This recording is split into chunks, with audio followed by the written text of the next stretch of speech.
So this is week 2 of our new series, How to Change Your World in 52 Days, spoken by Rob Mason.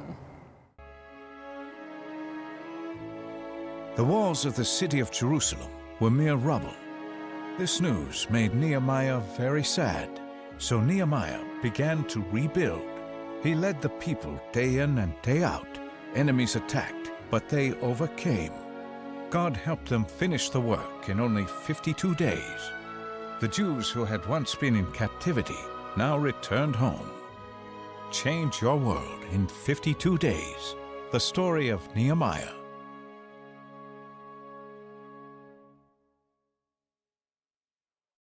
Hi Elevate Church, family and friends, good to be with you in our second week, a series called Change Your World in 52 Days. Really excited about this series. I think coming to this time of the year, this will certainly stir you and inspire you in so many ways and probably provoke you in some ways as well. I was about 10 years old and it was Sunday night. Our family have just been to church in the morning. We've also been to our evening service in Churches of Christ. And we were very privileged to host our young adults in our home. They called it After Church Fellowship. And so about 20 hippie type young adults rocked up at our place. They started listening to a bit of Bob Dylan, Johnny Mitchell, Cat Stevens. They were drinking instant coffee because that's all we had at that time. They then began to pray a bit. Some got out a guitar, started singing some very early Christian folk worship songs. And of course I wasn't allowed to be there, I was too young, but my bedroom was next to the lounge room and I had a little keyhole. And as a 10-year-old boy, not only am I listening to their music and the conversation, I'm looking through this little keyhole, not being able to articulate at a time, but God was showing me a picture. He was beginning to give me a burden for the local church, a sense of, we're doing okay, but I think we can do better. About 20 years later, my wife and I started a church called Beachway at a pub in Scarborough Beach. And it was amazing. There I am. I'm wearing a pair of jeans like these guys did in the 70s.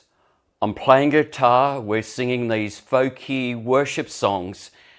And it dawned on me that I have been on a journey, not just concerning this vision of what a local church could look like, but God was doing a work in me. I was discovering that I am a leader, that there is leadership in Rob Mason, despite my personality of being a very timid introvert.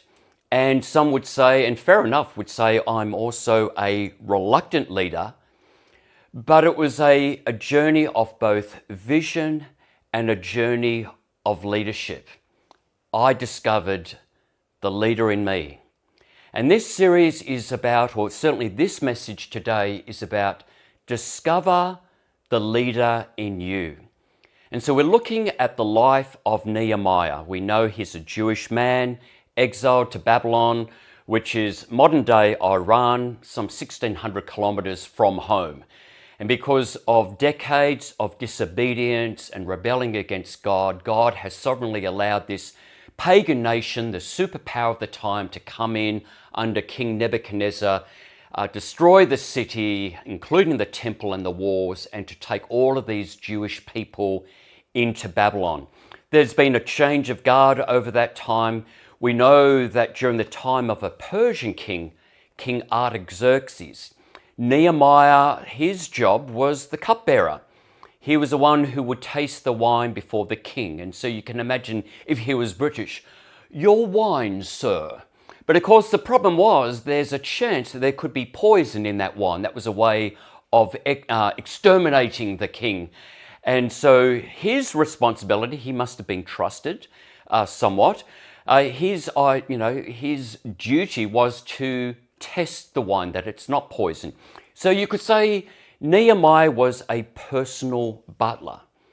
And as we look at the life of Nehemiah, this autobiography that he has written about himself and God's people and what God was doing at that time, we have a great example of how God uses ordinary people like Nehemiah and myself to change our world, but to do something extraordinary with our lives for the glory of God. And for Nehemiah, it was mobilizing a team to rebuild the walls of Jerusalem in 52 days. For many of us, Nehemiah is relatable. He's not a king, a prophet, a priest, a religious scholar, a warrior. He is a servant, a butler. He's not a high-flying, driven, ambitious, alpha male entrepreneur. Not that there's anything wrong with that, but he really was probably in many ways ordinary. And the main takeaway, I'm going to give it to you before I preach this message. The main takeaway is you don't have to be the best to make a difference in this world. You don't have to be the most qualified, educated, ambitious. You just have to care the most. And so we're going to go on a journey over the next 20 minutes or so to discover the leader in you and how you and we can change the world in 52 days. The first part is we face our burden. Face our burden. I want you just to take some moment, a bit of time, and think about one issue you are most passionate about. Now, we're all passionate about all sorts of issues. I'm not talking about a soccer team or a political party or anything like that. What is one area like racism, poverty, the environment, human trafficking, well-being, some sort of illness like cancer, dementia, families, finances, church life? There'll be so many issues that we have not only an opinion about and we think about, but we feel deeply. This passion is likely a burden. We feel the pain of others. We at times feel a frustration, this holy discontent, this sense of, I think we can do better.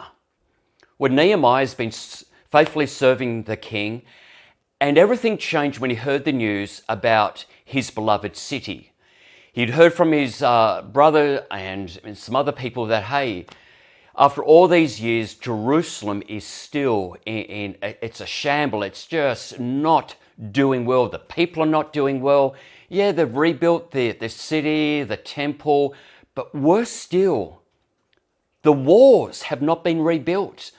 The gates are still burnt and lying to the ground. This once glorious city of God is in many ways still in ruins. It's vulnerable, and they're not living like the community of God. And so we read that Nehemiah feels a burden. When I heard these things, I sat down and wept. For some days I mourned and fasted and prayed before the God of heaven. There are times we hear news, we watch a documentary, we hear something comes to our attention that others have seen and heard, but something happens in us. There is a burden. Nehemiah felt burdened. And as I looked through the keyhole and I saw this group of people having after church fellowship, doing church in a way that was very different, but a lot more relatable for young people, it's like there are times vision starts with a burden. And so Nehemiah met with God before he met with this Persian king. It was almost a sense of, this is unacceptable, this can't be. And so vision initially is a burden. This is unacceptable. This is not right. But then with this burden, it's like, but why has God given me this burden? Why am I feeling this and many other people are not? And so there's a time in which we take responsibility. God is helping me to not just discover the vision, but the leader in me. It's almost like God is using the burden to get our attention, where God is saying, do you see what I see? Do you feel what I feel? Remember, We don't have to be the best to make a difference.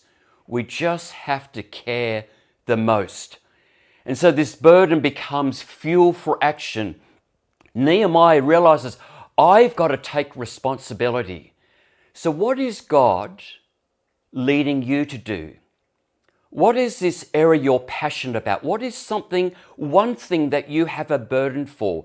It may be for your family, your neighborhood, your school, workplace, the church, the city, somewhere overseas, but there is some issue, group of people where you feel a burden. And God is saying, I'm going to impart a vision to you, but I also want you to take responsibility. And I want you, like Nehemiah, to discover the leader in you. So vision starts with face your burden. Now it's face your fears. Once we've got this burden, we've got some sense of God is leading us into something. Well, it doesn't stay here. We begin to share it with other people. And this is when we have to face our fears. What are people going to think? Are they going to laugh?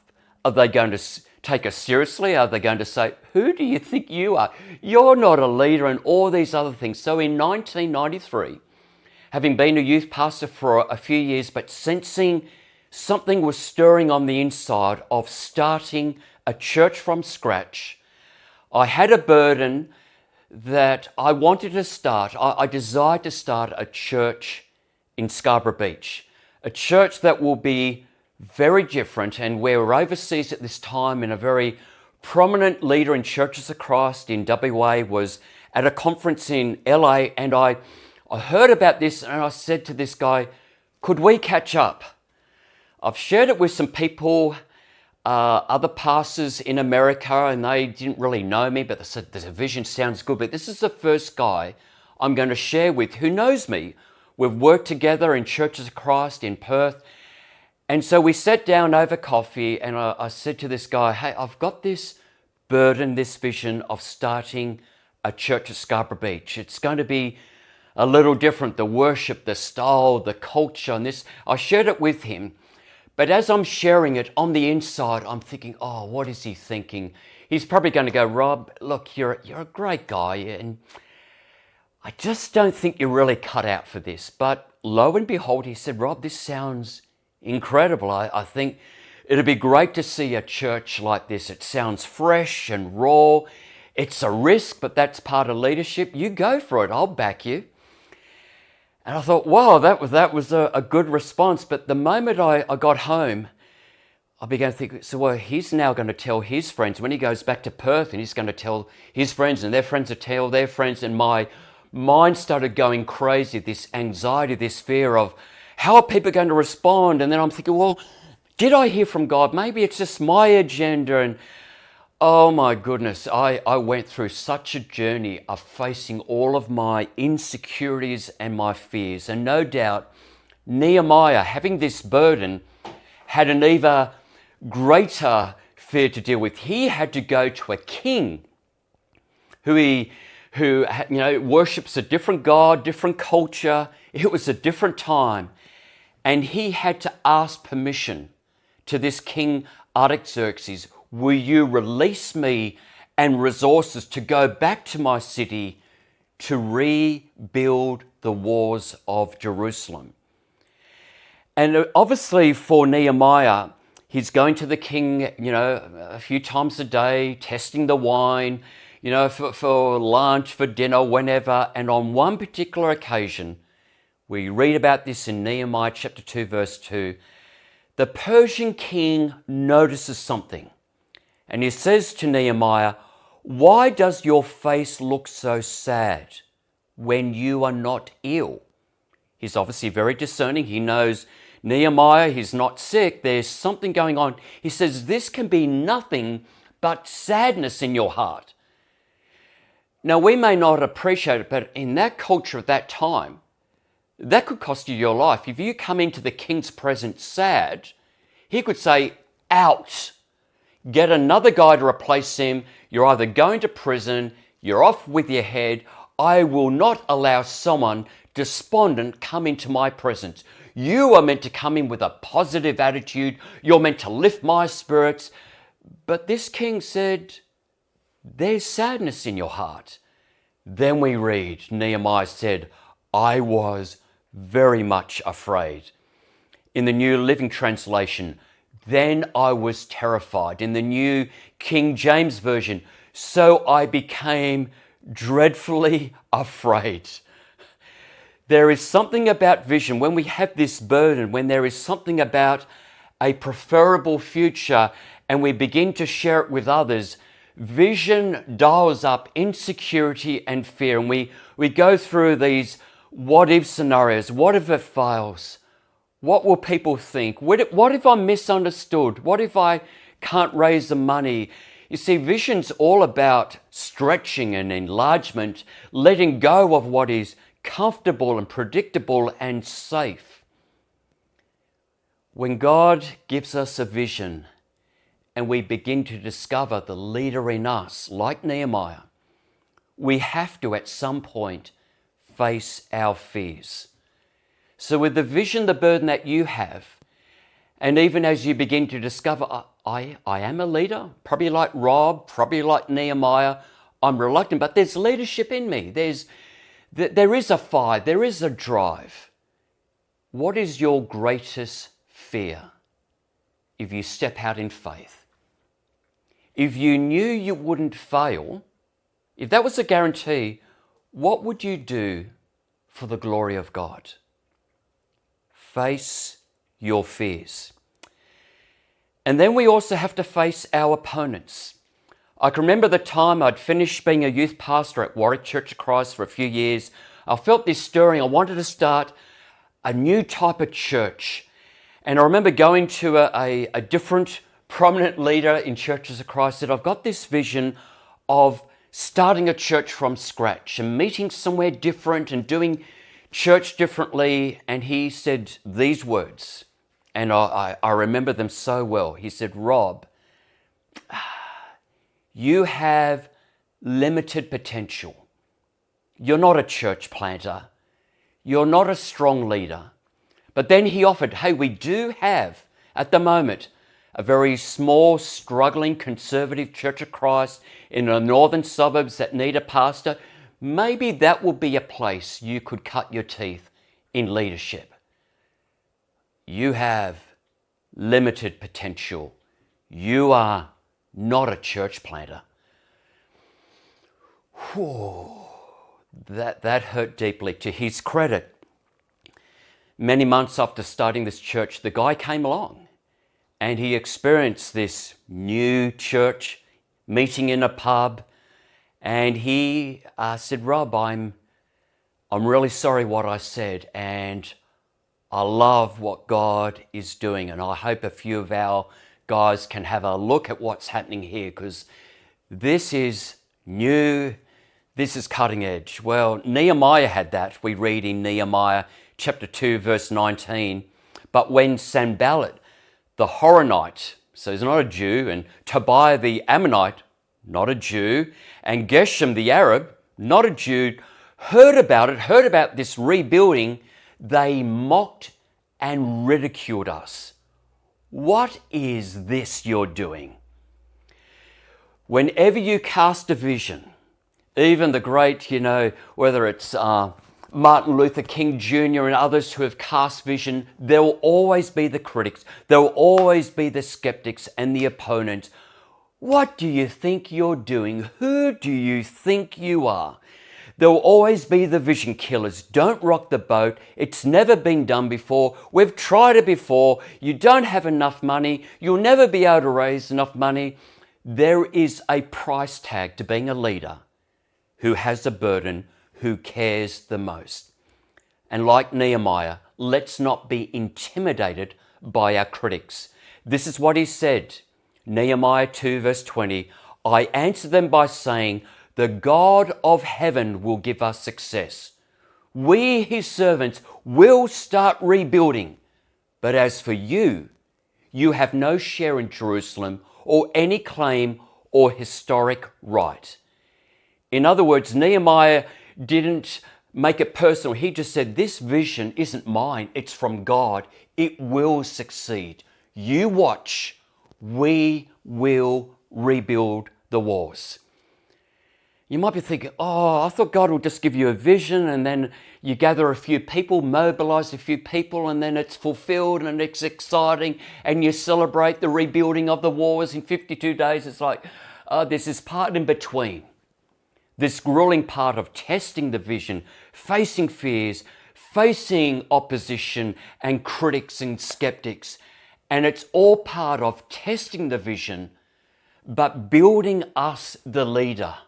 Even those of us like Nehemiah, myself, who were perhaps a little reluctant, but God does something in the process, in that refinement of building resilience.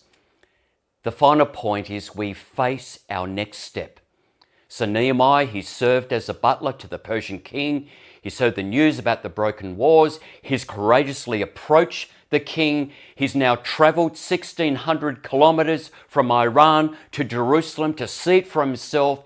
He then at night examines the walls. He doesn't want a crowd. He wants to see it for himself. What was the next step? Nehemiah chapter 2, verse 17. He said to the people of Jerusalem, "Come, let us rebuild the wall of Jerusalem, and we will no longer be in disgrace. We will no longer be vulnerable. We'll be this magnificent city, this glorious community of God's people again." Notice, he didn't say, "Guys, watch me rebuild the wall." He didn't say, "Hey guys, I've got a few professionals. I want you every day to watch us rebuild the walls." No, he mobilized the whole city. He said, "I am inviting you into this plan, God's plan.